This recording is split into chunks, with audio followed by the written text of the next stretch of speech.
Hello Rahman সাহেব, Facebook দেখছেন? মানুষ তো গাছ লাগাবার লেগে পাগল হয়ে গেছে গা। দেখলাম তো ভাই, কিন্তু এখন গাছ লাগানোটা ঠিক হইব না ভাই। আরে না না মিয়া, ইউটিউবাররা কইতাছে গাছ লাগাইতে হইব, গাছ লাগাইতেই হইব মিয়া। আরে মিয়া, ইউটিউবাররা কইলে হইব মিয়া, তাপমাত্রা কমলে গাছ লাগাইতে হইব মিয়া। আরে দূর মিয়া, এটাই এখন ট্রেন্ড মিয়া।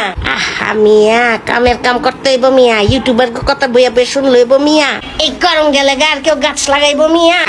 আরে গাছ লইয়া তার কথাই কইব না মিয়া, আপনার খালি ভাইরাল হওয়ার ধান্দা মিয়া। কিন্তু গাছ যে লাগামো, গাছটা লাগামো কোন দিক দিয়া এটা তো বুঝবার পারতাছি না। কেন গাছ লাগাইবেন আপনার পিছে দিয়া? আমার পিছে দিয়া? আহা, মানে আপনার বাড়ির পিছে দিয়া মিয়া? আরে মিয়া, আমার বাড়ির পিছে দিয়া তো আরেক বাড়ি লাগাই দিছে গা। তাহলে পাশে দিয়া? পাশে দিয়া? আর পাশে দিয়া তো আমি আবার পাশের বিল্ডিং এর লগে লাগাই দিছি গা। হায় হায় হায়, তাহলে আমি গাছ লাগাবো কোন দিক দিয়া? তাহলে সামনে দিয়া? সামনে দিয়া? সামনে দিয়া তো আবার রাস্তার জায়গা মাইরা দিছি গা মিয়া। সামনে পিছে আশেপাশে কোনো জায়গায় জায়গা রাখছেন না মিয়া। আমি গাছ লাগাবো কোন দিক দিয়া?